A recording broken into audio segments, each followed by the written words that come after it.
The wizard rock song I chose is Dobby Bang Your Head by the Blithering Humdingers. It is a super fun sound and totally punk rock. I think it is awesome that Harry Potter has inspired its fandom to create music with characters and themes all based on the love for all things Harry Potter. I could just imagine a group of kids and adults alike jumping around and rocking out to it.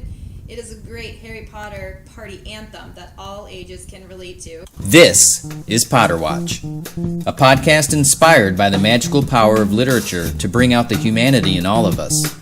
In episode 6, entrepreneur and creator Kristina Thelen reports on an extraordinary Harry Potter event that emerged unexpectedly in a quaint boulevard called Press Bay Alley. Kristina is the owner of Amuse, a cottage industry shop that was at ground zero where some Harry Potter fans lit a spark that caught the hearts and minds of 10,000 people ablaze, creating the first Wizarding Weekend in Ithaca, New York. Listen in as Kristina bears witness to this incredible event and also shares her wisdom, courage, and good humor while taking us on a tour of how commerce and compassion can coexist to put the joy back into making things we can be proud to sell and buy. So grab a pocket full of galleons and dive inside the Pensy.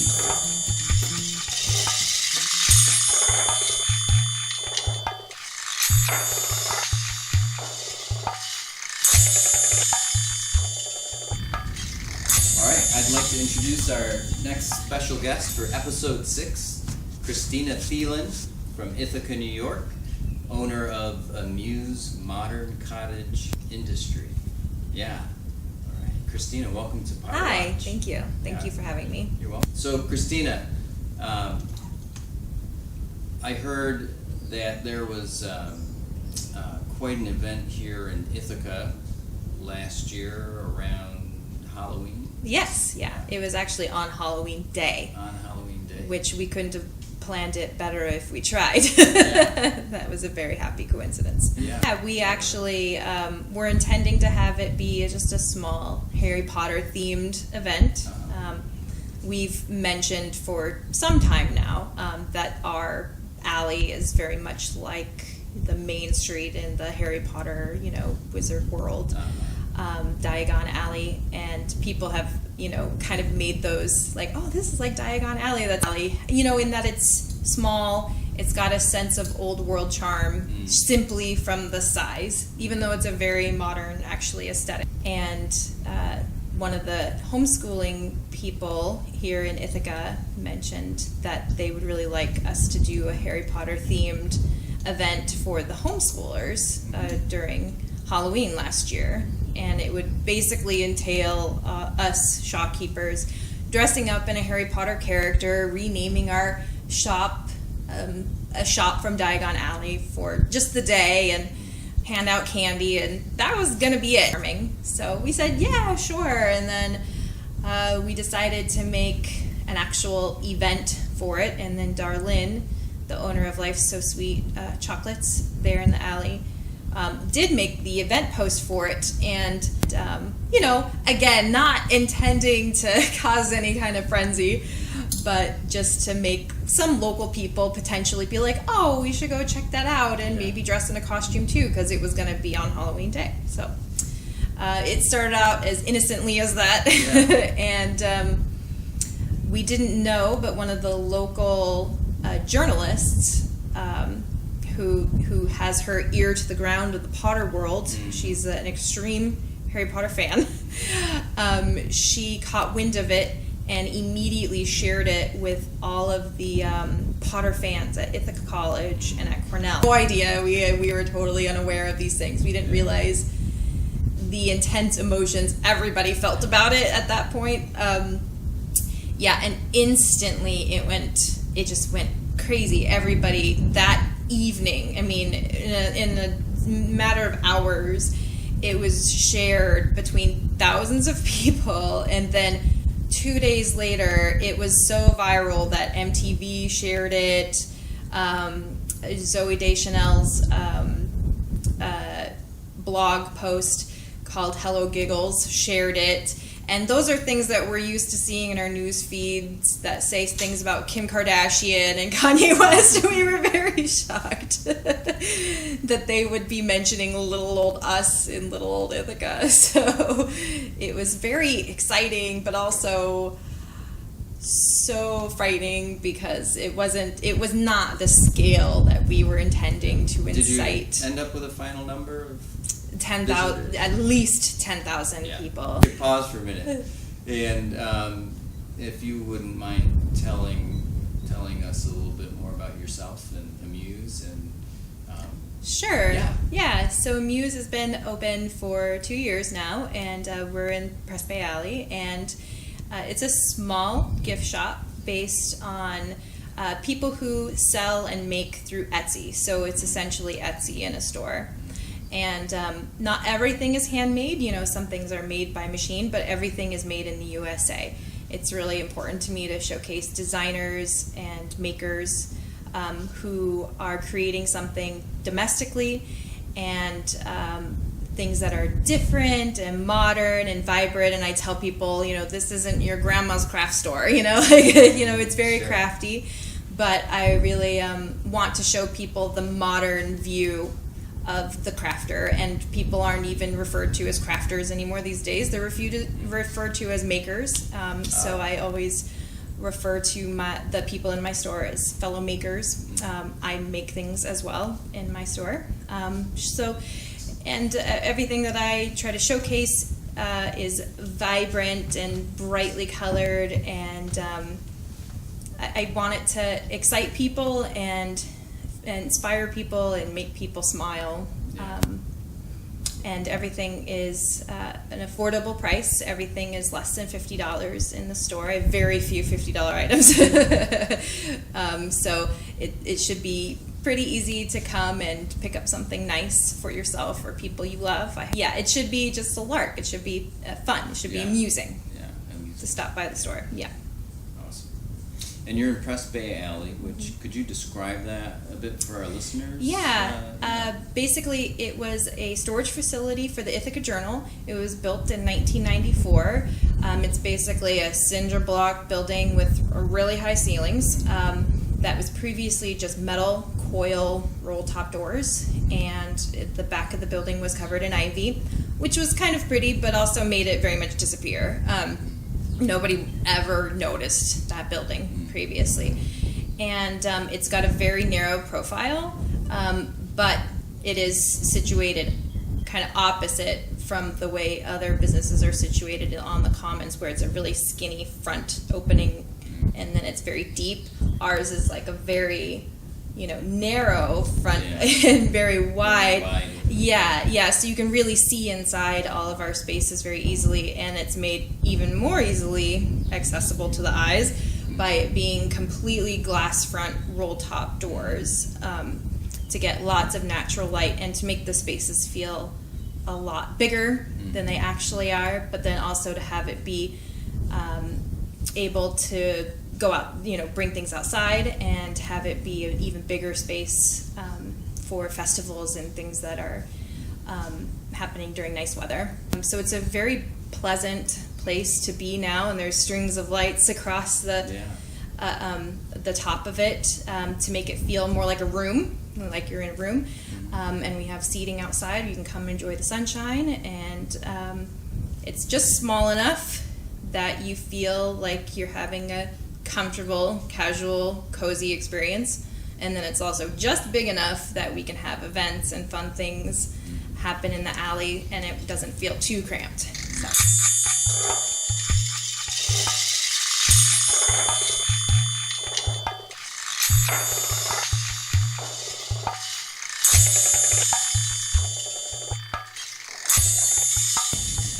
So this quiet, small, cozy place on this weekend in October last year somehow attracted 10,000 people. Right.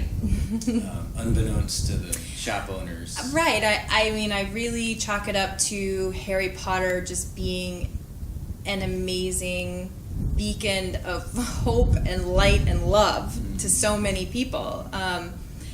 our alley is great, and my store is great, and all of my fellow businesses are great, but it was really the power of Harry Potter, the like visceral feeling that people get when they catch wind of something remotely related to it is going on. People get so excited and are just so emotionally connected to the storyline and the characters, and it makes them very excited. So 2 weeks before the event was slated to happen is when it went viral, and so we very much scrambled to try to get as much, we didn't even know, stuff together that people would want to, a reason to come and see it. And and I very quickly contacted all of my makers and said, what do you make that's Harry Potter themed? And it was amazing how many of them did. Yeah. So many people make something Harry Potter related. And I want people to feel like,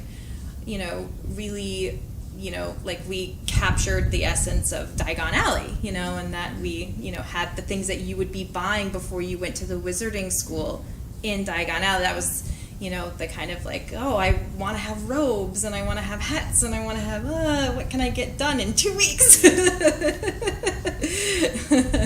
So, but it was really great how everybody really rallied and came together, and my makers at my store made a ton of stuff super last minute and sent it to me.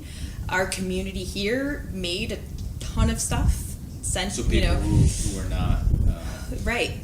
professionally a part of Press Bay Alley. No, business owners. Yeah, and at some point towards the end there, we were like, there were people who showed up who we didn't even know, previously, and they just came and just added their own flavor and their own contribution to the event, and it just made it so rich and wonderful, and it was completely organic. Yeah. It sounds like having a dinner party you weren't expecting. And it was exactly like that. Your neighbors, but they all brought their own dishes. Yeah. Right? They brought more dishes to the table. Yeah. And I didn't know what to expect. I was really worried. People from across the world were saying that they were going to come to Ithaca that day. Wow. I mean, it kind of freaks you out. Yeah. Like, what are they going to expect when they get here? Yeah. Press Bay Alley is a very modern aesthetic. Yeah. It's, steel fronts with glass and beautiful white pavers on the ground, or concrete. So it's very minimalist. And if people were expecting like old world charm, it wasn't exactly going to fit in with their expectation. And I really didn't want anybody to be sad or disappointed. Yeah. The customer service person in me really, really does not want that to happen for anybody. And people came from just all over the place.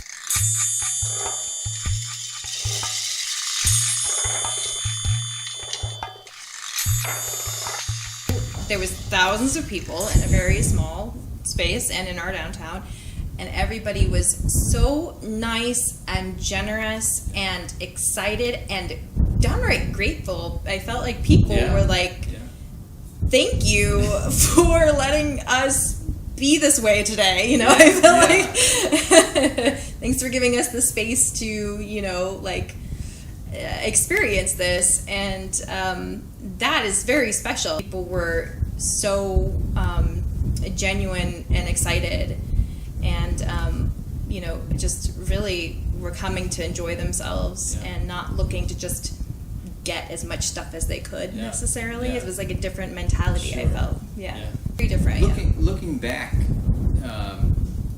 over the months following the weekend, did you or any of your business owners hear about any particular problems? No, there were in terms of any kind of criminal behavior or getting 10,000 people together, without a lot of planning, without a lot of security. Right. So anytime you're expecting 10,000 people anywhere, you need to alert the chief of police and the mayor and the city officials, which did happen. And luckily, we live in a small town, and people were very much excited about helping this be a success, because it was a lightning in a bottle kind of opportunity. Yeah. And people were watching us from, we felt like, around the world. So it started with us, but everybody definitely felt the shared responsibility of giving a good show and making sure that everything went smoothly, and that we, show us and our best selves. So we did have security there, and we had porta potties, and we had places for people to sit, and we had streets blocked off very last minute. Normally when you have a street blocked off for anything, it is a huge process, Yeah, and I it bet. definitely takes more than 2 weeks. Right. So luckily the city very much worked with us to make sure that happened in a timely fashion, and that kind of stuff could have made it so much harder, Yeah. and so much worse, as far as like crowd control was concerned. But that stuff really helped make it a safe and fun experience for everybody. Yeah. Yeah. And you noticed, and I think as a participant, I'd agree that there seemed to be this. You mentioned a sense of appreciation that grew up during the event. As if you were providing an opportunity for thousands of people to blank. How would you finish that? Oh gosh, Yeah. I've were been people? trying to. Yeah, what were for, people I would so say, appreciative I would say almost for? a year. I've been trying to put my Yeah. finger on Yeah. what the gratitude was for exactly, because there's the gamut of fans, and Sure. there is a gamut of fans. There's the people who, eat, sleep, and breathe it, and then there's the people who do something in between, and then there's the people who casually enjoy it, Yeah. But And they were all there. and they were all there, Yeah. so it wasn't just like an opportunity to let your freak flag Yeah. fly, Yeah. Yeah. necessarily. Not merely it that. wasn't like Yeah. that. Yeah, Yeah. I mean, I guess there was some of that, but Yeah. it was. I think it was an opportunity to let people enjoy the ideas around this wonderful story with these wonderful characters together.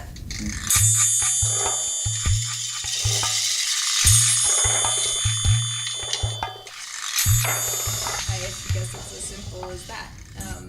It is like being part of a book club, when you feel like everybody knows. It's like a cultural experience, everybody knows about it and can relate to this, that, or the other thing, and it's like a bonding experience within a community or a culture or society even. It's something kind of bigger than your own, things that you liked about it. Yeah, exactly. Yeah. So I guess that's it. They were Could it grateful for that. Been just that Yeah. there's something deeply human about just having an excuse to get together. Oh, well, yeah. I mean, why do people go to sporting events? Right. Yeah.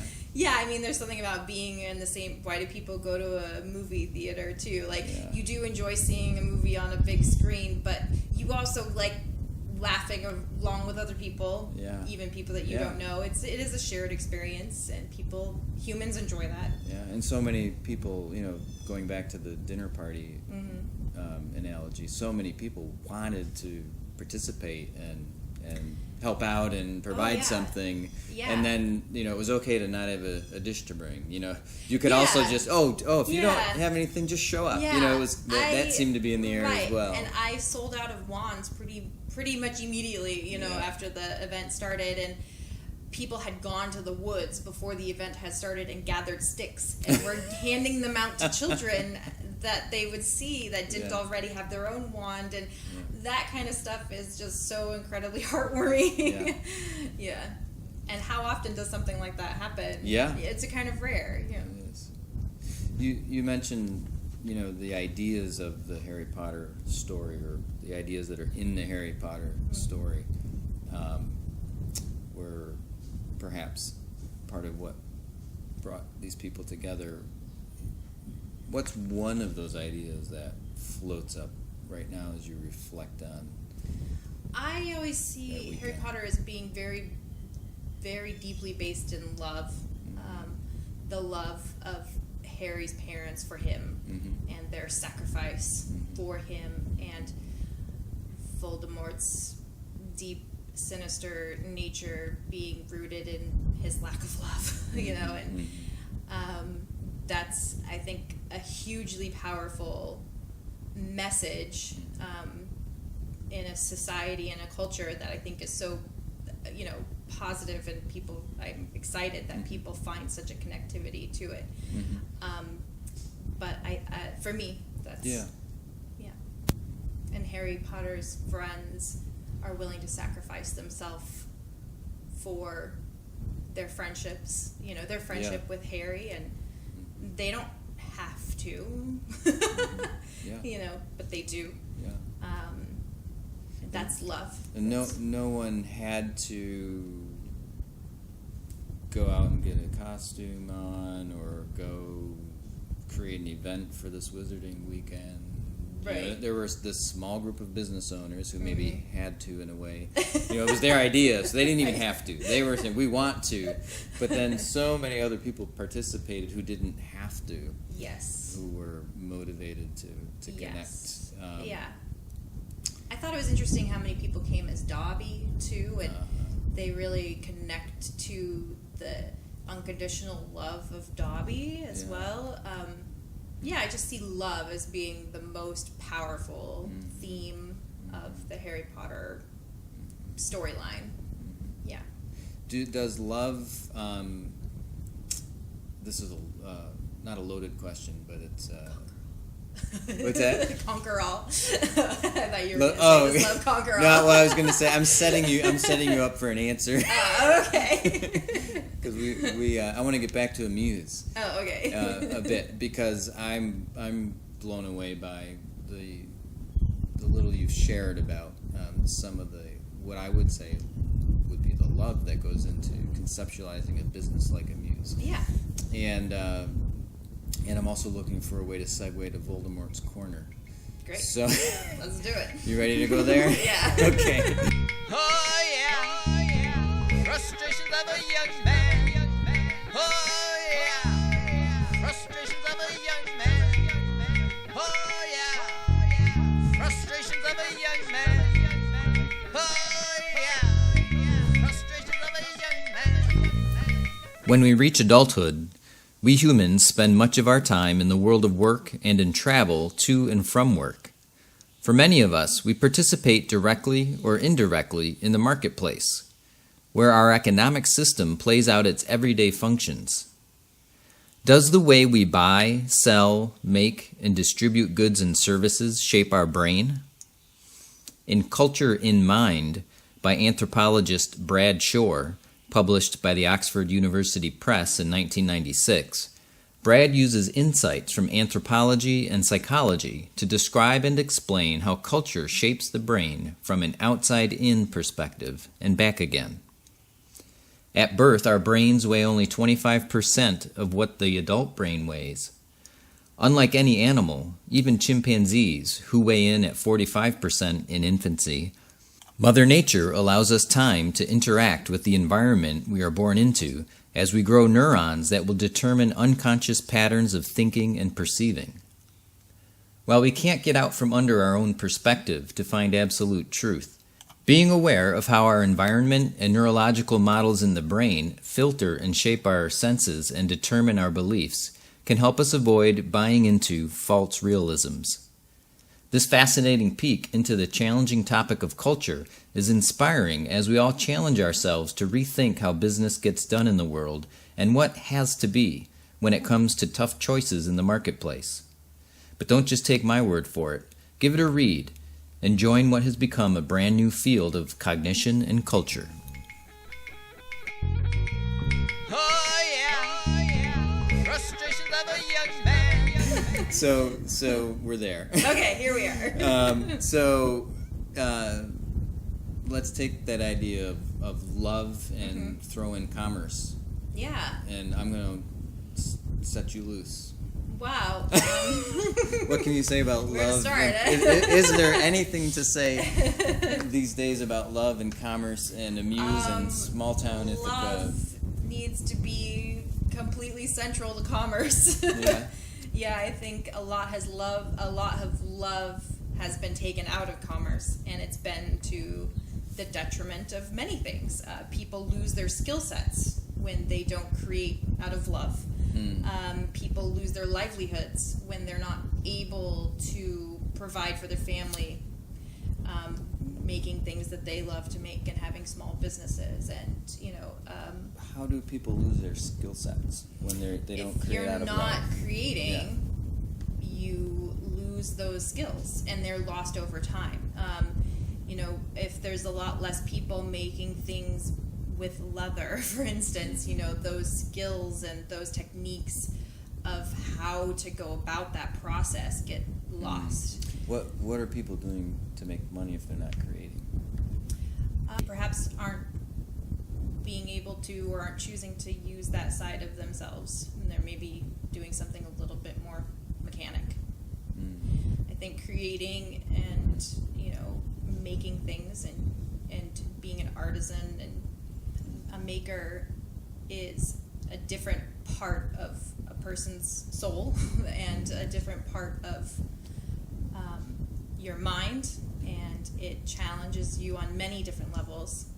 And it's definitely, in all the jobs and careers I've had, nothing compares to the stimulation I feel when I'm creating than when I'm just showing up to a job every day.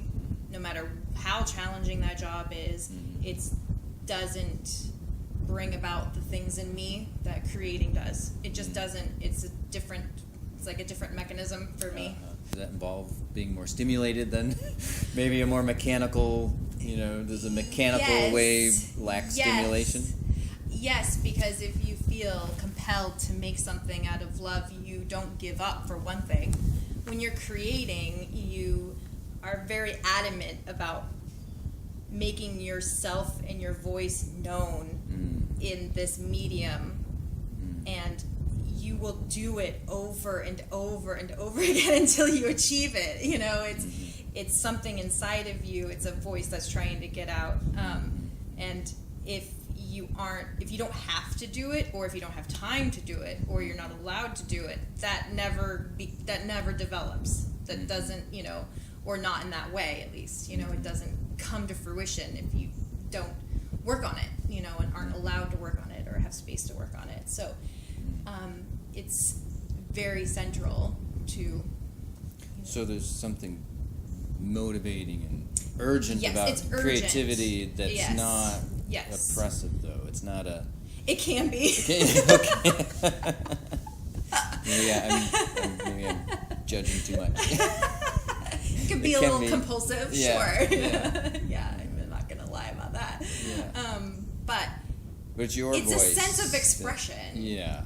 It's a way of expressing yourself, and there's no reason. There's nothing to say like if you don't express yourself in that one way, you can't necessarily be yourself. But it helps you be more yourself if you're able to work on that thing that you just feel completely compelled to work on.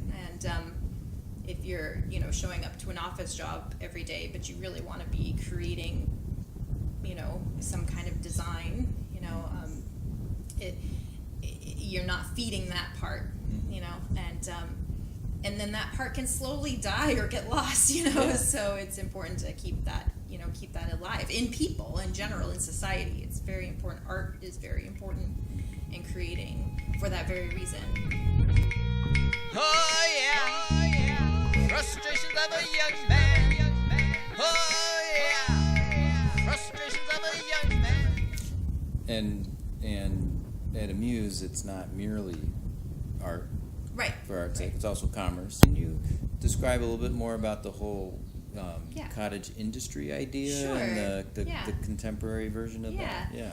Yeah, so the world used to be more dependent on cottage industry, small time workers creating a small number of things, and everybody in each town had one person, the butcher, the baker, the candlestick maker, and you knew those people too. They were your neighbors. You knew where they got their stuff, how they made it, and when they would have it available to sell to you, and that slowly started to be taken away, and it, the process behind making things and commerce became a little bit more secretive, in that people didn't know where things came from quite as much. As things just grew and got bigger and bigger and bigger, it became harder for anybody to make in a small scale and make a life for themselves. And people still do, but it's hard, you know. The idea behind modern cottage industry is kind of getting back to our roots as members of a community, supporting not only local artists per se, but artisans and makers, creators, manufacturers, designers, people in your, you know, community who do all these things that you still need, you know, and you still want, but it's the line of communication has been cut a little bit, you know.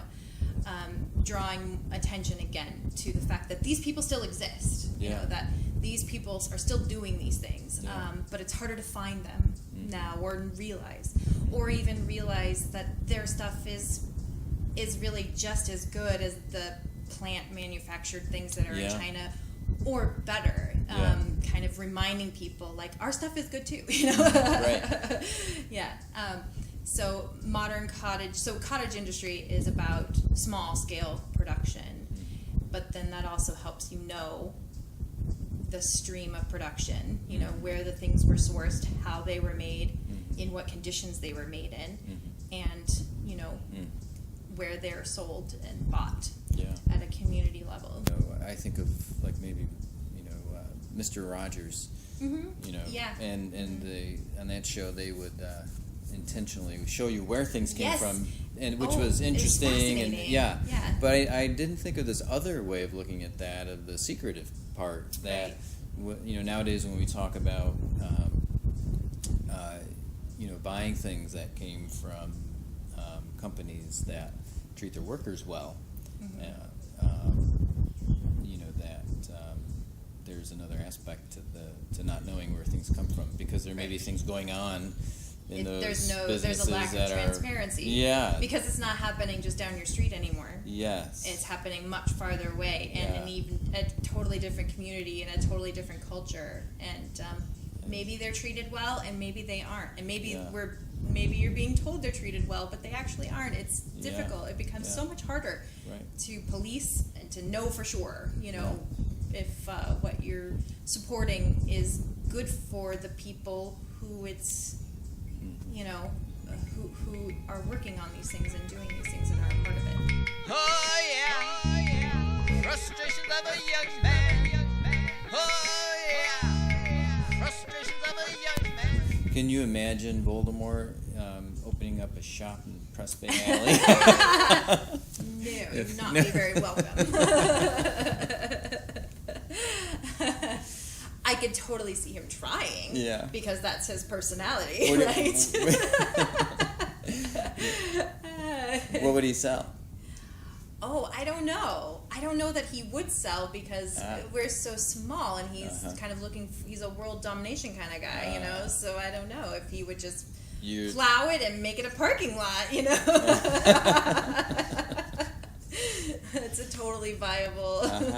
He may not be there close enough. He may be acting at a distance, in secret, making plans. In secret, I doubt that we would see him. Interesting. So you might not even hear about him. Right. But it might all of a sudden, Press Bay Alley is a parking lot. Exactly, and we won't know why or how. It's magic. I don't even know what he would sell exactly, except maybe a book with his shadowy image on the cover of it, you know, about how he's so amazing, you know, because he's very narcissistic. There have maybe that's all it would be. There have been other books like that. Yes, right. That has happened before. It's happened before.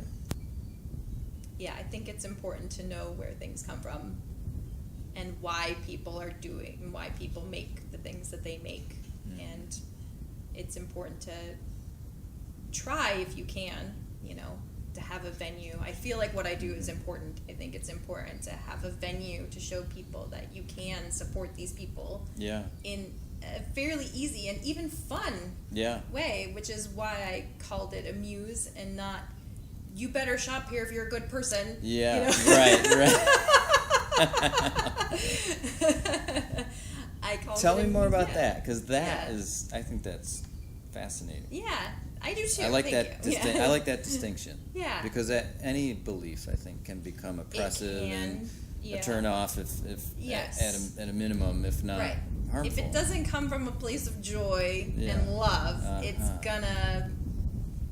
I don't feel like it's going to perpetuate the movement.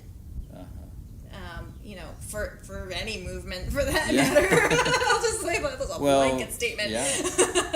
It doesn't come from a place of love. It's going to be a lot harder row to hoe. Okay, you mentioned that maybe the Harry Potter-esque commerce is involves love and connectivity, and you alluded to it not being mechanical. Maybe commerce without love is kind of mechanical. Exactly. Yeah. Maybe there's something to that idea that commerce that integrates love promotes movement, like literally. Right. Right. Like singing and dancing and jumping for joy and the first part of the films and the books are very bubbly and lively, and Harry Potter's previous life before he goes to Hogwarts is not full of love, but I think it's very clear that like Dumbledore and Professor McGonagall and all these people at Hogwarts have loved him from afar. That he still has experienced love in some kind of universal, I don't know, way, or from far away, and and that. Wow. It kind of gives me chills just thinking about it. I was just chilling over here. Right, yeah, right. Because I was wondering if that's what drew 10,000 people to Press Bay Alley. Being loved from afar in some way. Yeah. Yeah. Yeah, I feel that way. I think that it calls to people. Yeah. The love of things that are good. Yeah. Things that are inherently good for us, as a society. And I even think about the way in which Harry Potter made its debut into our culture and into our attentions, and J.K. Rowling, and how she, had a pretty sad, hard life, and she was turned down so much, in writing these books, and because it was different. Oh yeah, frustrations of a young man. Oh yeah, frustrations of a young man. So how do you accomplish creating a sense of joy and love and care? Well, just in like the a Harry muse. Potter event, Yeah. it's organic. Yeah. And it just comes from the inside. Yeah. Anytime it's forced, I just think it's not going to work. I think that it just has to be. You have to do it. Like you just have. It's maybe a compulsion, but it's the best kind, in my opinion. A compulsion from a place of love, of sharing something with the world, I think can be very unexpected and just super important to us as humans. And so I try to look for people who I just sense the joy from them. Who make things that are interesting, and then the things that I display in are previously loved antique sometimes and vintage dishes, and I've got like pewter platters that I like lay socks out on, and things like that. Again, it's to harken back to a previous time or experience, but also show how it's still relevant. Like you can still use these items. They're still perfectly good and wonderful, and display things so nicely. And then I look for things that are practical. I really do try to bring art and love and joy and design, but in a way that people can use. That's very important to me, and have it be at an affordable price that's not difficult for them to achieve that. And also Not everybody has a specific use for, Right. at a certain time, Yeah. your house is full of as much art as you're at capacity, you Right, know. right. But if said artwork is on like a notebook, or said artwork is So another way to use space to exactly bring more art into your life. Exactly, Yeah. it's a way to make art accessible Yeah. every day Okay. for you to. I don't need to feel build an like- addition onto my Exactly, home for yeah. paintings. The mug that you use in the morning Awesome. can be a work of art. Sure. And it was still at an affordable price. You're still enjoying art at an affordable price. And just integrating it in your life and not setting it on a shelf and like nobody breathe on that thing, Right. It's not that kind of a thing. Yeah, perhaps, in the difference between Harry and Voldemort is Harry's willing to share the power and allow everyone to participate, whereas Voldemort feels very threatened. I don't feel like my store is me. I feel like it's us. Yeah. I do. Get that. I feel get like that, I feel like I'm part of a team. Impression from you, yeah. that I'm the feeling. only person who mans the store, which is hard, because I'm maybe the most prevalently on display, and people do mistake all the time when they come into my store, like, oh, you make all this stuff, and I'm like, no, I do not. I by no means, even though I make things and I work at the store. 24/7. I don't have another job per se besides being a wife and mother. But I definitely could not possibly create, produce that amount of items, on my own. I'm sure there are people that do say you can't do business like that. You won't make a living at that. I've heard it all. Yeah, and I bet you have. And I think. But you know who else said that? Yeah. Or has had that said to them? J.K. Rowling. Exactly. And I'm trying to come full circle to that Wizarding Weekend. Right, No one, right. I'm sure no business school would say, if you want 10,000 people to show up in a weekend, here's how to do it. No. There's something at work here that I think is beyond all of us, that you can't just force. Right. It's the law of attraction. Yeah. It is a lot of I would not describe myself as a patient person, but having a business like this, and being the business owner, being the boss, it has made me develop an amount of patience that I didn't know I was able to embody. Yeah. It's been a really great exercise. I feel like it's a really great thing for me, personally. I bet Voldemort could have used some patience. Absolutely. He could have, yes. And he would definitely try to force things. Probably why that approach requires you keep your distance from your customers. Yes. Yeah. Forcing things does not always make people happy. include the best of ethics, right? Right, yeah. Right, or make people happy. Yeah, I don't think Voldemort would be a small business owner because it requires so much patience and perspective, and you can't have a hissy fit, or you can't run off. You have to be reliable, and you have to be steadfast, and you have to show your best side as often and many times as possible. And he's not so good at that. Yeah.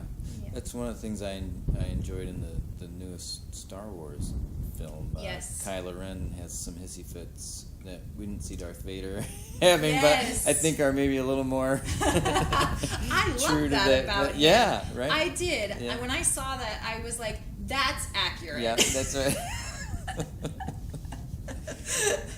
Yeah, shows us a little bit about both the problem and the potential solution. Right. Be a little more patient with people around you. Yes. Yeah. Yes, that's a very important lesson for everybody to learn. Yeah. It's a hard lesson to learn, yes. It's a good one. Oh, summer, you stole my letters. I think that you had better tell me what you thought that would do. The Dursleys were entertaining. You started levitating. That pudding, and now I'm out of school.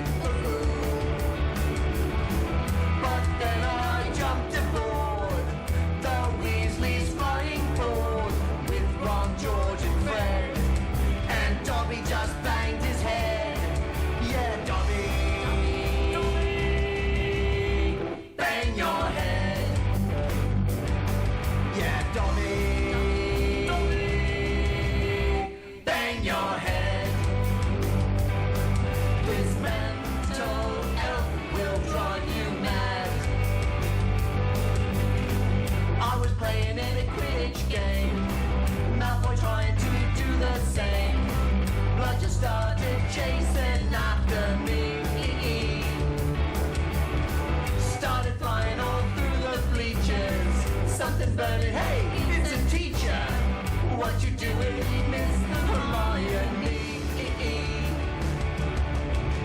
Then Lockhart worked his charm. Got no bones in my arm. I'm lying in this bed. So Dobby, bang your head. Yeah, Dobby. Bang your head. Yeah, Dobby. Bang your head. This mental health will drive you mad.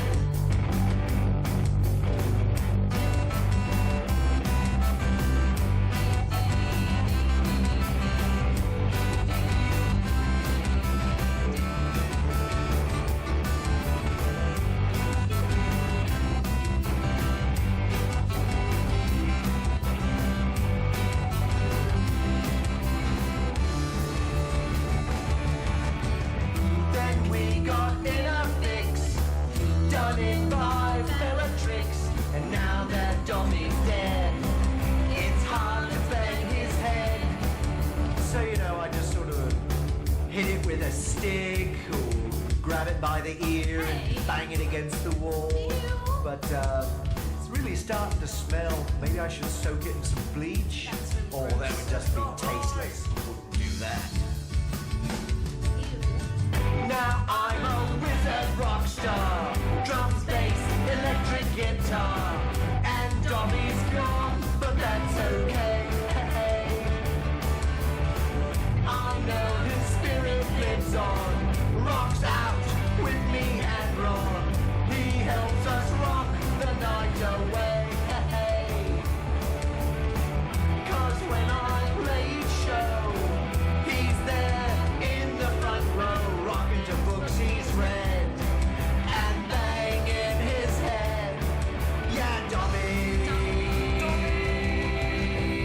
bang your head.